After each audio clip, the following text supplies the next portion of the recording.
नमस्कार। आज हम प्राचीन भारत की दो बहुत ही प्रभावशाली धार्मिक धाराओं को समझने की कोशिश करेंगे, वैष्णव और शैव धर्म। जी, और हमारे पास जो स्रोत हैं वो विद्वानों के लेख हैं जो इन परंपराओं पर काफी रोशनी डालते हैं। हाँ, तो आज की चर्चा का मकसद यही है कि इन स्रोतों के जरिए हम ये देखें कि इनकी शुरुआत कैसे हुई, बिल्कुल। इनके मुख्य विश्वास क्या थे और समय के साथ ये कैसे विकसित हुई।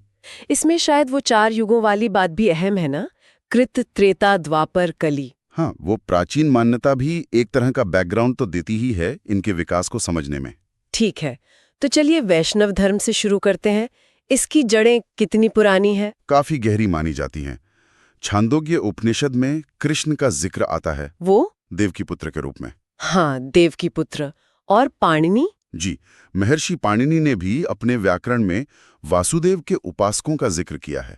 उन्हें वासुदेवक कहा गया। अच्छा, तो ये दिखाता है कि वासुदेव पूजा जो भागवत धर्म का केंद्र बनी, पाणिनि के समय तक मतलब ईसा पूर्व 5वीं-4वीं सदी तक स्थापित हो चुकी थी, खासकर मथुरा क्षेत्र में। और भारी स्रोत भी हैं। मैंने कहीं पढ़ा था मेगस्थनीज ने मथुरा के लोगों द्वारा हेराक्लीस की पूजा का जिक्र किया है। हाँ, बिल्कुल, जिसे विद्वान वासुदेव कृष्ण से ही जोड़ते हैं। ये एक दिलचस्प बाहरी नजरिया है उस समय का। और अगर हम पुरातात्विक सबूत देखें तो उसमें विदिशा का गरुड़ स्तंभ जो बेसनगर में है, वो एक मील का पत्थर है।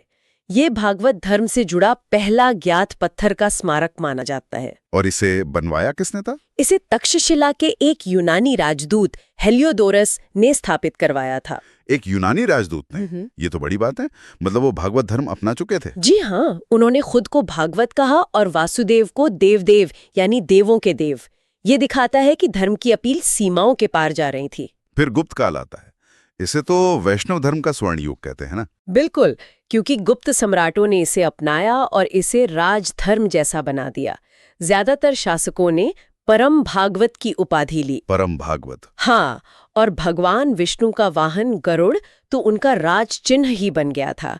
ये शाही संरक्षण बहुत मायने रखता था इसके फैलाव के लिए। और इसका असर कला साहित्य पर भी दिखा होगा। यकीनन, गुप्त काल के कई शिलालेख हैं, जैसे चंद्रगुप्त द्वितीय का मेहरौली स्तंभ लेख या स्कंदगुप्त का भीतरी स्तंभ अभिलेख। इनमें विष्णु ध्वज या विष्णु प्रतिमा स्थापना का जिक्र है। अच्छा। और अमरकोश जैसे ग्रंथों में विष्णु के 42 नाम मिलते हैं। सोचिए उस समय तक देवमंडल कितना व्यवस्थित हो चुका था। और गुप्तों के बाद क्या ये परंपरा रुकी? नहीं, रुकी नहीं। कई और राजवंशों ने इसे अपनाया, जैसे पूर्वी विंगी के चालुक्य शासक, वो वैष्णव थे। उनका भी चिन्ह गरुड़ था? हाँ, उनका भी राज चिन्ह गरुड़ ही था। फिर राष्ट्रकूट राजा दंती दुर्ग ने एलोरा में दशावतार मंदिर बनवाया। दशावतार मंदिर, जिसमें विष्णु के 10 अवतारों की कथा है। चलिए अब शैव धर्म की ओर आते हैं। ये तो शायद वैष्णव से भी प्राचीन माना जाता है। हाँ, कह सकते हैं। इसके निशान हमें आद्य ऐतिहासिक काल तक मिलते हैं। ऋग्वेद में शिव का नाम रुद्र मिलता है, जो उनका उग्र रूप है। और इनके उपासक शैव कहलाए? जी, शैव। कुषाण शासकों के सिक्कों पर भी शिव, उनके बैल, वृषभ और त्रिशूल की आकृतियां मिलती हैं। तो ये ईसा की शुरुआती सदियों में काफी प्रचलित था। और मंदिरों की बात करें तो स्थापत्य में क्या खास रहा? बहुत भव्य उदाहरण है चंदेल शासकों का खजुराहों का कंदरिया महादेव मंदिर। हाँ, वो तो अद्भुत है। और राष्ट्रकूट काल का एलोरा का कैलाश मंदिर। सोचिए, एक ही चट्टान को काटकर बनाया गया पूरा मंदिर। ये शैव भक्ति और शाही संरक्षण दोनों का प्रतीक है। कालिदास ने भी कुमार संभव में शिव की महिमा गाई है। दक्षिण भारत में शैव धर्म कैसे फैला? जैसे वैष्णव के लिए आलवार थे, वैसे शैव धर्म के लिए नयनार संत थे। इनकी संख्या 63 मानी जाती है। 63? अच्छा। हाँ। इन्होंने तमिल भक्ति गीतों से शैव मत को बहुत लोकप्रिय बनाया। फिर चोल शासक आए, जैसे राजराज प्रथम, वो कट्टर शैव थे। उन्होंने तंजावुर का वो विशाल राजराजेश्वर मंदिर बनवाया था ना? जी हाँ, बृहदीश्वर मंदिर उन्हीं की देन है। लेकिन क्या हमेशा शांति ही रही इन दोनों धाराओं में? हमने एक घटना का जिक्र देखा था, कुलोतुंग प्रथम वाले। हाँ, वो एक उदाहरण आता है। कुलोतुंग प्रथम जो चोल शासक थे और काफी कट्टर शैव माने जाते हैं, उनके बारे में कहा जाता है कि उन्होंने चिदम्बरम मंदिर से विष्णु की एक मूर्ति हटवाकर समुद्र में फेंकवा दी थी। ओह, तो ये उस दौर में थोड़ी धार्मिक प्रतिस्पर्धा या कहें कि तनाव का एक संकेत देता है। हाँ, कह सकते हैं। हालांकि ऐसे उदाहरण कम ही मिलते हैं, ज्यादातर तो सह अस्तित्व ही रहा है। शैव धर्म में 12 ज्योतिर्लिंगों का भी बहुत महत्व है। बिल्कुल, ये पूरे भारत में फैले हुए हैं। सोमनाथ, केदारनाथ, विश्वनाथ, रामेश्वरम, ये शिव की दिव्य ज्योति के प्रतीक हैं और आस्था के बड़े केंद्र हैं। पर शैव मत के अंदर भी अलग अलग शाखाएं बनी। हाँ, कई संप्रदाय विकसित हुए।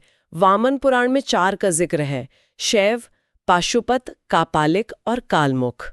पाशुपत सबसे पुरानों में से है, संस्थापक लकुलीश माने जाते हैं। कापालिक थोड़े उग्र थे शायद। हाँ, वो भैरव को शिव का रूप मानकर साधना करते थे। बाद में लिंगायत संप्रदाय आया, जिसके प्रवर्तक वासव थे, और नाथपंथ संप्रदाय भी, जिसे मत्स्येंद्र नाथ और फिर बाबा गोरखनाथ ने आगे बढ़ाया।